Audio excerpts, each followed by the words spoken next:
বাংলা গানের বুলবুল নামে খ্যাত কাজী নজরুল ইসলামের ১২৭তম জয়ন্তী আজ। তার কবিকৃতি প্রিয়তা পেলেও তার গানের সংখ্যা ৩৫০০-এর বেশি। বিচিত্র সুরের মধুরতায় এক বিস্ময়কর সুরস্রষ্টা তিনি। তার গানে যেমন উঠে এসেছে প্রেম, বেদনা, দ্রোহ, স্বদেশ চেতনা, তেমনি উঠে এসেছে ভারতীয় পুরাণ ও ইসলামী ঐতিহ্য চেতনাও। মহাপ্রয়াণের এত বছর পরও কাজী নজরুল ইসলাম বাংলা গানের জগতে হয়ে আছেন মুকুটহীন সম্রাট। জন্ম জয়ন্তীতে নজরুলের সেই চিত্ত জুড়ানো গানের কথা তুলে ধরছেন HM মেহেদী হাসান। আমায় নাহি গো ভালোবাসো, শুধু ভালোবাসো মোর গান। কাজী নজরুল ইসলাম এক বিস্ময়কর শিল্পস্রষ্টা। মানুষের ভালোবাসায় সিক্ত হয়েছেন যিনি, বিদ্রোহী কবি ও বিধায়।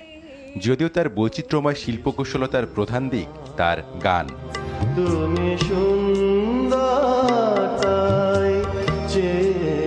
আধুনিক বাংলা গানের জগতে নজরুল নিয়ে এসেছেন স্বতন্ত্র ধারা। সুরের ঝংকারে শুধু নয়, যে গানের বাণী হয়ে ওঠে প্রধান উপজীব্য। এত বছর পরেও আমরা তার গানগুলোই গাইছি, এবং যখনই আমাদের কোনো দৈন্যের কারণ আসে, দ্রোহের কারণ আসে, আমাদের কোনো মতবিরোধের কারণ আসে, আমরা নজরুলকে স্মরণ করি। তার বাণীগুলো অমর হয়ে আছে। দাঁড়ালে দুয়ারে মন, কে তুমি ভিখারিণী। এই যে ভিখারিণী মানে ভিক্ষুককে মিন করেনি। ভিখারিণী বলতে প্রেমের জন্য অপেক্ষা করছে, সেই হিসেবে ভিখারিণী বলছে যে আমি একটুখানি প্রেমের আশায় দাঁড়িয়ে আছি।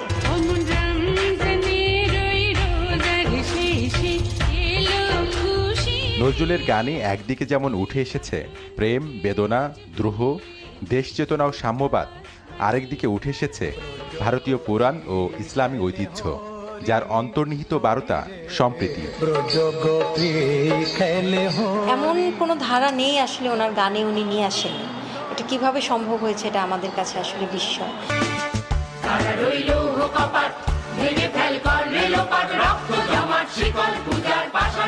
কারার ওই লৌহ কপাট ভেঙে ফেল কর রে লোপাট, এরকম একটা কথা খুব কম কবি তাদের গানে, তাদের কবিতায় বলতে পেরেছেন। যে গানের সুর সৃষ্টি করে গেছেন তিনি, উত্তর প্রজন্মের সঙ্গীত শিল্পীদের কাছেও তা হয়ে আছে অনুকরণীয়। বাংলা গানের বুলবুল বলে আজও যাকে স্মরণ করা হয় গভীর শ্রদ্ধা ও ভালোবাসায়। এখন ভারতে কিছু কিছু সুর আছে প্রচলিত, যেই সময় নজরুল নিভে গিয়েছিলেন, তার বাক রুদ্ধ হয়ে গিয়েছিল, তিনি অসুস্থ ছিলেন, তখন কিছু কিছু সুরকাররা তাদের কিছু কিছু গানে সুর দিয়েছেন, যেটা নজরুলের সুর নয়। আমি সরাসরি ফিউশনের ঠিক বিপক্ষে নই। আমাকে ফিউশন করতে যে যদি আমি প্রিয়াঙ্কা থেকে বেরিয়ে আমি অন্য কিছু হয়ে যাই, আমি লতা হয়ে যাই, তাহলে তো হলো না। আমার আইডেন্টিটিটাতে থাকতে হবে।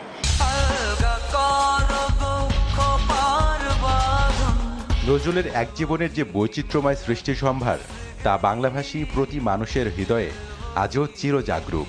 জন্মবার্ষিকীতে এই সুরসাধকের প্রতি রইল প্রাণের প্রণতি। আমারে দেব না ভুলিতে। HM মেহেদী হাসান, NTV নিউজ, ঢাকা। চট্টগ্রামের জঙ্গল সলিমপুরে যৌথ বাহিনীর নবনির্মিত ক্যাম্পে সশস্ত্র হামলা চালিয়েছে সন্ত্রাসীরা। বুলডোজার দিয়ে সন্ত্রাসীরা গুড়িয়ে দিয়েছে যৌথ বাহিনীর ক্যাম্প, কেটে ফেলা হয়েছে রাস্তা। র্যাব জানায় গতরাত 1টার দিকে ইয়াসিন বাহিনী নামে একটি সন্ত্রাসী দল যৌথ বাহিনীর ক্যাম্প লক্ষ্য করে গুলি চালাতে শুরু করে। র্যাবও পাল্টা গুলি চালায়। প্রায় 2 ঘণ্টা গুলি বিনিময় শেষে সন্ত্রাসীরা পিছু হটে। এর আগে বুলডোজার দিয়ে গুড়িয়ে দিয়েছে যৌথ বাহিনীর ক্যাম্প। ইতোমধ্যে যৌথ বাহিনীর অতিরিক্ত সদস্য ঘটনাস্থলে পৌঁছে এলাকায় তল্লাশি চালিয়ে সন্দেহভাজন 20 জনকে আটক করে। এ ঘটনার পর সন্ত্রাসীদের আর কোনো ছাড় দেওয়া হবে না বলে জানায় পুলিশ।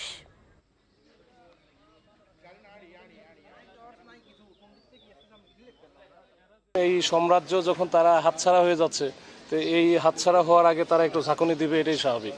তো যতই ঝাঁকুনি দেখ, আসলে আমরা চেষ্টা করব। আমাদের আইনশৃঙ্খলা বাহিনী এখানে অবস্থান করতেছে, সামনে আরও অবস্থান করবে, আর হয়তো বেশি পরিমাণে আমরা রাখবো। এখানে আমাদের ক্যাম্প যেরকম ছিল সেরকম থাকবে। এবং যারা বাহিনীর ক্যাম্পের উপর যৌথ বাহিনী ক্যাম্পে হামলা করেছে অত্যন্ত গুরুতর অন্যায় করেছে। এটার বিরুদ্ধে আইনানুগ যে ব্যবস্থা নেওয়ার সেই ব্যবস্থা গ্রহণ করা হবে। শেষ মুহূর্তে সারা দেশে জমে উঠেছে কোরবানি পশুর হাট, বেচাকেনাও সরগরম হাটগুলোতে। হাটে দেশীয় গরুতে সয়লাভ, ভারত ও মিয়ানমারের কোনো পশু নেই বললেই চলে। দাম নিয়ে ক্রেতা বিক্রেতাদের পাল্টাপাল্টি অভিযোগ। বিস্তারিত জীবন আহমেদের ডেস্ক রিপোর্টে। চাঁদপুরের বিভিন্ন হাটের চিত্র এটি। হাট জুড়ে দেশি গরুর আধিক্য, ভারতীয় কোনো গরু নেই বললেই চলে। হৃষ্টপুষ্ট গরুর পাশাপাশি ছোট ও মাঝারি আকৃতির গরু উঠেছে প্রচুর।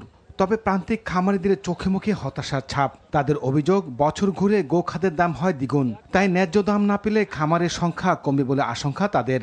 লাভের আশা সবাই থাকে, যদি বাজারে এরকম খারাপ হয় তত আগামীতে আর এরকম ফার্ম দেওয়া যাবে না। বসির দাম না কমে তাহলে সম্ভব না গরু ভালো খামার চালান। গরুর দামটা গতবারের তুলনায় একটু বেশি। জেলায় এবছর কোরবানি পশুর চাহিদা ৭৫,২৪৮টি। ঘাটতি রয়েছে ৯,১৪৮টি পশুর। তবে মৌসুমী ব্যবসায়ীরা বিভিন্ন এলাকা থেকে পশু নিয়ে এলে এই ঘাটতি আর থাকবে না বলে জানিয়েছেন প্রাণী সম্পদ কর্মকর্তারা। রংপুরে জমে উঠেছে কোরবানির পশুর হাট। হাটে মহিষ ছাগলের চেয়ে গরুর সংখ্যা বেশি। দেশীয় গরুতে ঠাসা হাটগুলোতে চলছে বেচা কেনা। তবে দাম না পাওয়ার অভিযোগ বিক্রেতাদের। জেলায় ৭৪টি হাটের মধ্যে সিটি কর্পোরেশন এলাকায় ২৩টি পশুর হাট বসেছে। আমরা যেভাবে গরুকে খাওয়াইছি এবং যেভাবে খাদ্যের যেরকম দাম, ওই হিসাবে গরুর কোনো বাজারে কোনো দামই নেই। আমাদের লস, গরুর দাম পাইতেছি না গরুর খাদ্য হিসাবে। গতবারের তুলনায় এবার গরুর দাম অনেক কম। গরুর খাওয়া হিসাবে গরুর দাম অনেক কম, যার কারণে আমাদের পোষায় না। এদিকে শেষ মুহূর্তে নাটোরে জমে উঠেছে কোরবানির পশুর হাট। জেলার অন্যতম বৃহৎ পশুর হাট তেবাড়িয়া নানা জাতের গরু আসতে শুরু করেছে। দাম নিয়ে ক্রেতা বিক্রেতাদের রয়েছে পাল্টাপাল্টি অভিযোগ। খামারিরা ন্যায্য দাম পেলে প্রান্তিক খামারের সংখ্যা বাড়বে। খামারিরা সর্বশান্ত হলে দেশে পশু সরবরাহে ঘাটতি হতে পারে বলে মনে করছেন প্রাণী সম্পদ কর্মকর্তারা। জীবন আহমেদ, এনটিভি নিউজ ডেস্ক। জাতীয় কবি কাজী নজরুল ইসলামের ১২৭তম জন্মবার্ষিক আজ। ভোর থেকে জাতীয় কবির সমাধিতে শ্রদ্ধা জানায় বিভিন্ন সংগঠন। বিএনপির পক্ষ থেকে শ্রদ্ধা জানান প্রধানমন্ত্রীর রাজনৈতিক উপদেষ্টা রুহুল কবির রিজভী। তিনি বলেন, প্রধানমন্ত্রীর প্রতিটি কাজের অনুপ্রেরণা হয়ে আছেন কবি নজরুল। বলেন, ১৭ বছরের স্বৈরাচার বিরোধী আন্দোলনে অনুপ্রেরণা ছিলেন নজরুল। অন্যায় অত্যাচার অসাম্যের বিরুদ্ধে লড়াইয়ের মূল মন্ত্র নজরুলের কাছ থেকেই পেয়েছে নেতাকর্মীরা। এর আগে শ্রদ্ধা জানায় ঢাকা বিশ্ববিদ্যালয়ে। এ সময় উপাচার্য বলেন, নজরুলের চেতনাকে ধারণ করলেই হবে না, তার আদর্শ বাস্তবায়ন করতে হবে। প্রিয়জনের সঙ্গে ঈদ উদযাপনে নারীর টানে ঢাকা ছাড়ছেন রাজধানীবাসী। বাস, ট্রেন, লঞ্চে উপচে পড়া ভিড়। একটি শিডিউল বিপর্যয় ছাড়া স্বাভাবিকভাবেই কমলাপুর থেকে ট্রেন ছাড়ছে। সড়ক পথে যাত্রায় বাড়তি ভাড়া আদায়ের অভিযোগ করে কারো কারো। ঢাকা মহানগর পুলিশ কমিশনার মোসলেউদ্দিন আহমেদ জানান, ঈদ যাত্রা নিরাপদ ও নির্বিঘ্ন করতে টার্মিনালগুলোতে নিরাপদ ব্যবস্থা জোরদার করা হয়েছে। আর ফিটনেসবিহীন যানবাহনগুলো বন্ধ করে দেওয়া হবে বলে জানান সড়ক ও সেতুমন্ত্রী শেখ রবিউল আলম। আপেল শাহরিয়ারের রিপোর্ট। ঈদ যাত্রায় নিরাপদে ঘরে ফিরতে ট্রেন যাত্রাকেই বেছে নেন বেশিরভাগ মানুষ। কমলাপুর রেলওয়ে স্টেশনে তাই ঘরে ফেরা মানুষের ছিল উপচে পড়া ভিড়। দু একটি বাদে সঠিক সময়ে ট্রেনগুলো ছেড়ে যাচ্ছে। দূরপাল্লার রংপুর এক্সপ্রেস ও নীলসাগর এক্সপ্রেস ট্রেন দুটি শিডিউল বিপর্যয়ে পড়ে। কষ্ট হলেও ঈদে বাড়ি ফেরার আনন্দ ছিল সবার মাঝে। ট্রেনে যাই যেটা কারণ সেটা হচ্ছে কুরবানি ঈদে কিন্তু রোডে জ্যাম থাকে বেশি, কিন্তু এখানে এসে একই ভোগান্তি এখন প্রায় 2 ঘন্টা লেট। সবার সাথে দেখা করব, কোরবানি দেব, অনেক খুশি লাগতেছে। বাস দিয়ে আমি বমি করি, এই জন্য ট্রেন দেওয়া যেতে অনেক ভালো লাগে। এই জন্য তো দেখা যাচ্ছে ভিড়, যেহেতু কুরবানি ঈদ, তো সেই ক্ষেত্রে গরু কিনতে যাব সবাই একসাথে মিলে, প্লাস কুরবানি হবে, সবাই একসঙ্গে আনন্দ ভাগ করে নেব। ট্রেনের ছাদে ভ্রমণ না করতে কড়াকড়ি দেখা যায়। কমলাপুর স্টেশন থেকে আজকে 700টি ট্রেন ছেড়ে যাবে। আর এই পর্যন্ত ঈদের যে যাত্রা, সেক্ষেত্রে আমি মনে করি আজ 3য় দিনে এই পর্যন্ত যাত্রীদের কোনো অভিযোগ বা কোনো ধরনের কমপ্লেন আমরা এখনো পর্যন্ত পাইনি। অন্যদিকে বাস টার্মিনালগুলোতে বাড়তি ভাড়া নেওয়ার অভিযোগ পাওয়া গেছে। মাগুরায় যাচ্ছি, আর এমনি নর্মালি আমাদের ভাড়া 600-700 এরকমই যায়। এখন তো 750-800, 1000-এর নিচে নাই। টিকিট হলো 1660 টাকা নিচে দুইটা। 1 টাকাও কম নাই। অন্য সময় যায় হলো 750 করে, 700 করে এরা। গাবতলী বাস টার্মিনাল পরিদর্শনে আসেন ডিএমপি কমিশনার মোসলেউদ্দিন আহমদ। সার্বিক পরিস্থিতি তদারকি করেন তিনি। অতিরিক্ত ভাড়া আদায়কারীদের বিরুদ্ধে ব্যবস্থা নেয়ার কথা জানান। আমাদের স্পেশাল মেট্রোপলিটন ম্যাজিস্ট্রেট তারা কাজ করছেন, পাশাপাশি বিআরটি এর ভিজিলেন্স টিমে বিজ্ঞ ম্যাজিস্ট্রেটগণ কাজ করছেন। আমরা তাদের সাথে আজকে কথাও বলেছি, এই ধরনের কোনো অভিযোগ পাওয়ার সাথে সাথে তারা ব্যবস্থা গ্রহণ করছেন এবং আমাদের নজরে আসা মাত্রই আমরা তাদেরকে এই ম্যাজিস্ট্রেট মহোদয়ের সামনে নিয়ে যাচ্ছি। সায়েদাবাদ, মহাখালী, গাবতলী বাস টার্মিনাল সহ সদরঘাট লঞ্চ টার্মিনাল এবং কমলাপুর রেলওয়ে স্টেশনে পর্যাপ্ত পুলিশ মোতায়েন আছে। ফার্মগেট মেট্রো স্টেশনে সিনিয়র সিটিজেন যাত্রীদের জন্য টিকিটের বিশেষ ছাড় উদ্বোধন করেন সড়ক মন্ত্রী শেখ রবিউল আলম। এ সময় ঈদ যাত্রা নিয়ে কথা বলেন তিনি। রাস্তায় যতটুকু আমাদের শৃঙ্খলা রাখা যায়, নিরাপত্তা দেওয়া যায়, সেই চেষ্টা আমাদের সীমিত সামর্থ্যের মধ্যে আমরা চেষ্টা করছি। আমার অনুরোধ থাকবে যাত্রীদের এবং লঞ্চ মালিকদের এবং বিআরডব্লিউটি যারা কর্মকর্তারা আছেন, তারা আবহাওয়ার নিউজ জেনে তারপরে যেন ঘাট থেকে লঞ্চগুলি ছাড়ে। ঈদ যাত্রা স্বস্তিদায়ক ও দুর্ঘটনামুক্ত রাখতে সব ধরনের ব্যবস্থা নেওয়া হবে এ প্রত্যাশা ঘরে ফেরা মানুষজনের। Apple Shahriar, NTV news, Dhaka. হঠাৎ কালবৈশাখী ঝড়ের কবলে পড়ে চরম দুর্ভোগে পড়েছেন ঢাকা চাঁদপুর নৌপথের যাত্রীরা। প্রত্যক্ষদর্শীরা জানান, দুপুরে আকস্মিক কালবৈশাখী ঝড় শুরু হলে চাঁদপুর লঞ্চ ঘাট এলাকায় আতঙ্ক ছড়িয়ে পড়ে। ঢাকা থেকে ছেড়ে আসা যাত্রীবাহী লঞ্চগুলো ঘাটে ভিড়তে গিয়ে বিপাকে পড়ে। এ সময় যাত্রীবাহী ঈগল 7 লঞ্চে থাকা যাত্রীরা নামার প্রস্তুতি নিচ্ছিলেন। ঠিক তখনই আরেক যাত্রীবাহী লঞ্চ ময়ূর 2 নিয়ন্ত্রণ হারিয়ে ঈগল 7 লঞ্চটিকে ধাক্কা দেয়। এতে ঈগল লঞ্চটি হেলে পড়লে যাত্রীদের মধ্যে চরম আতঙ্ক দেখা দেয়। প্রাণ বাঁচাতে হুড়োহুড়ি করে অনেকে নামার চেষ্টা করেন। এতে নারী ও শিশুসহ অন্তত 10 জন আহত হন।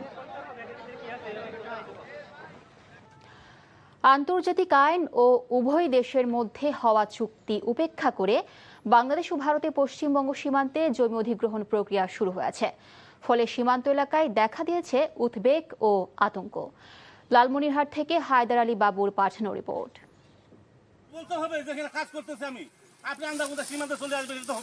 পাঁচ উপজেলা নিয়ে গঠিত লালমনিরহাট জেলার প্রতিটি উপজেলাতেই রয়েছে ভারতীয় সীমান্ত। এসব সীমান্তে বিভিন্ন সময়ে গুলি চালিয়ে মানুষ হত্যা কিংবা নানাভাবে হয়রানির অভিযোগ রয়েছে। সম্প্রতি ভারতের পশ্চিমবঙ্গে প্রথমবারের মতো বিজেপি সরকার ক্ষমতা গ্রহণের পর সেই মাত্রা হঠাৎ বেড়ে গেছে। বিশেষ করে সবচেয়ে বেশি বেকায়দায় পড়েছেন সীমান্ত এলাকার চাষিরা। মোদী সরকার আসিয়ে তো বিজেপির ঘর ওই যে বিজেপির ঘর পিটি শুরু করছে বেশি। 10-12 দিন থেকে কোনো গরু ছাগল তো এই বাংলাদেশের সীমানাতে নিগির পাই না।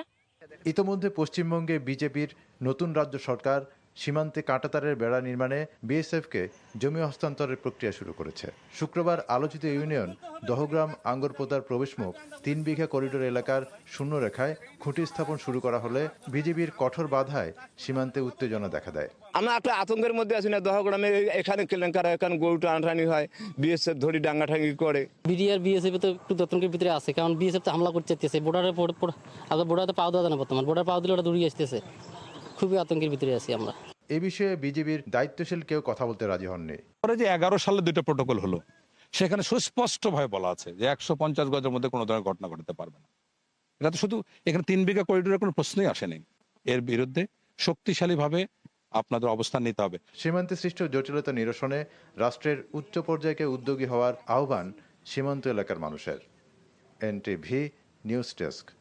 ঝিনাইদহে মারামারির ঘটনায় ছাত্রদলের মামলায় গ্রেফতার এনসিপির কেন্দ্রীয় যুগ্ম সদস্য সচিব তারেক রেজা জামিনে কারাগার থেকে মুক্ত হয়েছেন। সকালে ঝিনাইদহ জেলা কারাগার থেকে মুক্তি লাভ করেন তিনি। এর আগে ঝিনাইদহ সিনিয়র জুডিশিয়াল ম্যাজিস্ট্রেট আদালতে জামিন আবেদন করেন তারেক রেজার আইনজীবী। শুনানি শেষে তারেক রেজার জামিন মঞ্জুর করেন।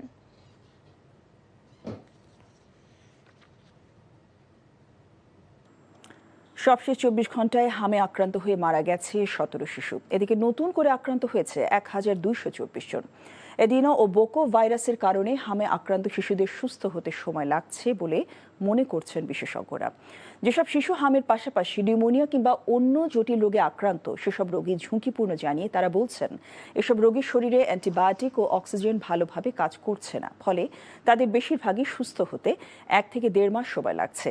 নতুন রোগী কম দাবি করলেও যেসব রোগী ঢাকার বাইরে থেকে রাজধানীর বিভিন্ন হাসপাতালে ভর্তি হচ্ছে তাদের বেশিরভাগই বিভিন্ন জটিল সমস্যা আক্রান্ত বলে জানান চিকিৎসকরা।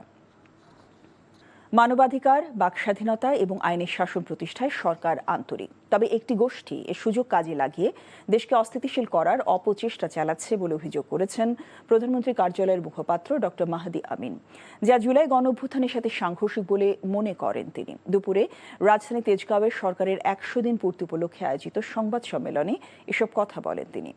জনগণকে দেওয়া প্রতিশ্রুতি অনুযায়ী অগ্রাধিকার ভিত্তিতে সরকারের নেয়া নানা পদক্ষেপের কথাও তুলে ধরা হয় সংবাদ সম্মেলনে। কলকারখানা শ্রমিকদের শান্তিপূর্ণভাবে ঈদ উদযাপন, কোরবানি বর্জ্য স্বল্প সময় অপসারণ, চামড়ার ন্যায্য মূল্য নিশ্চিতে প্রধানমন্ত্রী নির্দেশের কথা তুলে ধরেন মাহাদি আমিন। এ সময় প্রধানমন্ত্রীর অতিরিক্ত প্রেস সচিব আতিকুর রহমান রুমন জানান, মত প্রকাশের স্বাধীনতার নামে কারো চরিত্র হননের চেষ্টা অপরাধের শামিল।